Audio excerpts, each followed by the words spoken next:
Baik, Assalamualaikum warahmatullahi wabarakatuh.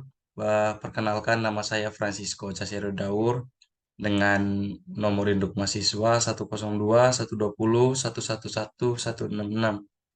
Jadi pada kesempatan ini saya akan menjelaskan materi yang sudah saya susun dan sudah saya buat dalam bentuk PowerPoint terkait pemanfaatan job evaluation dalam perusahaan. Dan ini merupakan adalah salah satu tugas persyaratan mengikuti UTS dari mata kuliah analisis dan evaluasi jabatan. Langsung ke materinya.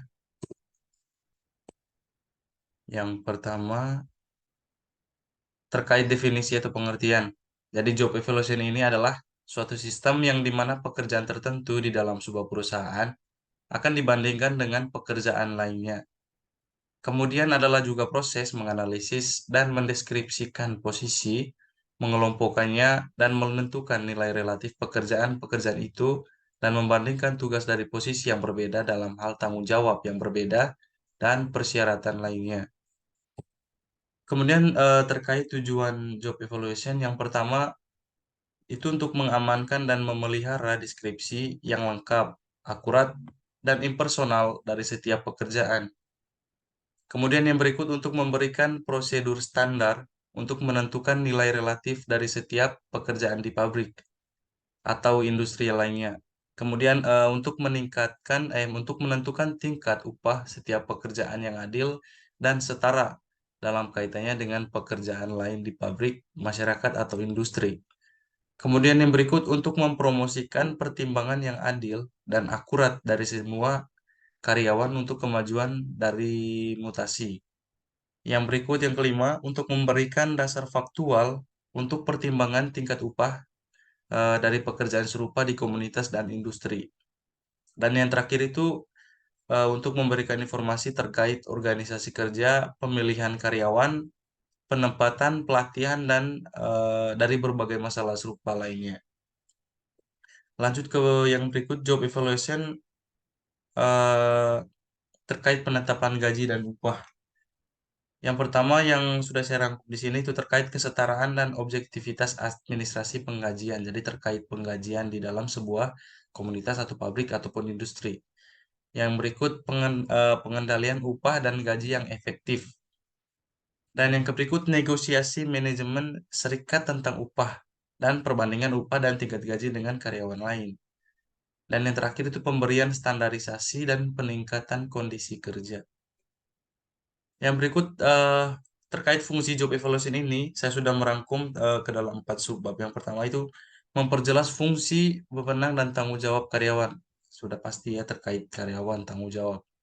Yang berikut menetapkan referensi atau gambaran untuk penyelesaian keluhan yang timbul dari tarif individu dan untuk negosiasi dengan serikat pekerja tentang struktur dan perbedaan upah internal. Yang ketiga itu mengembangkan mesin atau alat produksi untuk meninjau sistematis tarif pekerjaan saat isi pekerjaan berubah. Yang berikut mengembangkan statistik kepegawaian. Kepegawaian. Lanjut yang berikut prinsip umum sebelum penerapan job evaluation. Jadi mengapa saya menyimpan atau membahas juga terkait prinsip sebelum penerapan job evaluation? Karena ini juga menurut saya penting karena sebelum penerapan evaluation, hal yang harus dilakukan adalah ini. Yang pertama itu beri nilai pekerjaan dan bukan pria. Atau dalam tanda kutip itu tidak bergantung pada gender. Kemudian unsur-unsur yang dipilih untuk tujuan penilaian harus mudah dijelaskan dalam istilah dan jumlah sesedikit mungkin. Yang ketiga, elemen harus didefinisikan dengan jelas dan dipilih dengan benar. Yang berikut, mandor harus berpartisipasi dalam penilaian pekerjaan di departemen mereka sendiri. Yang berikut, kerjasama yang maksimal dapat diperoleh dari karyawan ketika mereka sendiri memiliki kesempatan untuk membahas peringkat pekerjaan. Dan yang terakhir itu saat berbicara dengan mandor dan karyawan, jadi komunikasi antara atasan bawahan, setiap diskusi tentang nilai uang itu harus dihindari.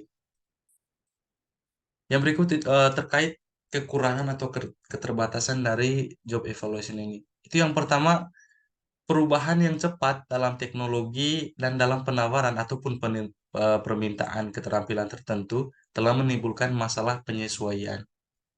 Yang kedua itu ada perbedaan substansial antara faktor pekerjaan dan faktor yang ditekankan di pasar. Yang berikut itu evaluasi pekerjaan seringkali menguntungkan kelompok tertentu yang berbeda dari kelompok yang disukai di pasar.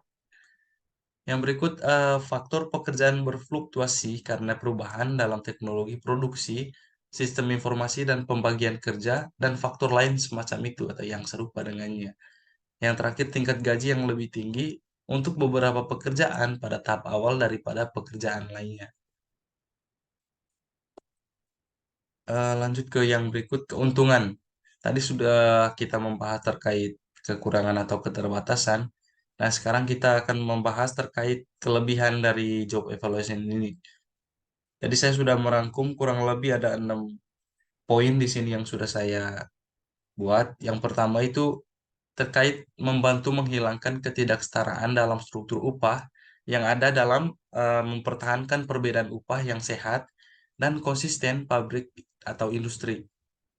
Yang berikut dalam kasus pekerjaan baru, metode ini sering memfasilitasi penyesuaian mereka ke dalam struktur upah yang ada. Yang berikut metode ini membantu menghilangkan keluhan yang timbul dari gaji relatif dan itu akan meningkatkan hubungan tenaga kerja manajemen.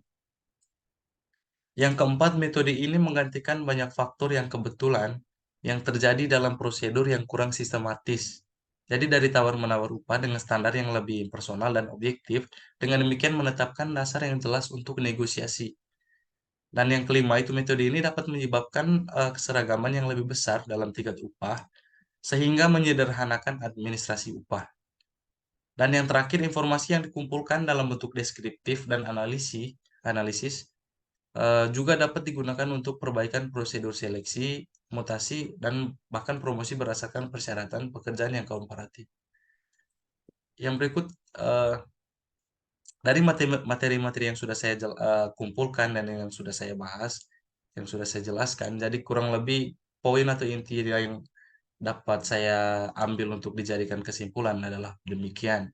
Yang eh, yakni sebagai berikut. Yang terkait job evaluation ini adalah dilakukan oleh seorang manajer sumber daya manusia untuk menganalisa suatu pekerjaan dan membandingkannya dengan pekerjaan lainnya. Sekali lagi, job evaluation ini dilakukan oleh seorang manajer sumber daya manusia. Jadi seorang manajer SDM untuk menganalisa suatu pekerjaan dan membandingkannya dengan pekerjaan lainnya.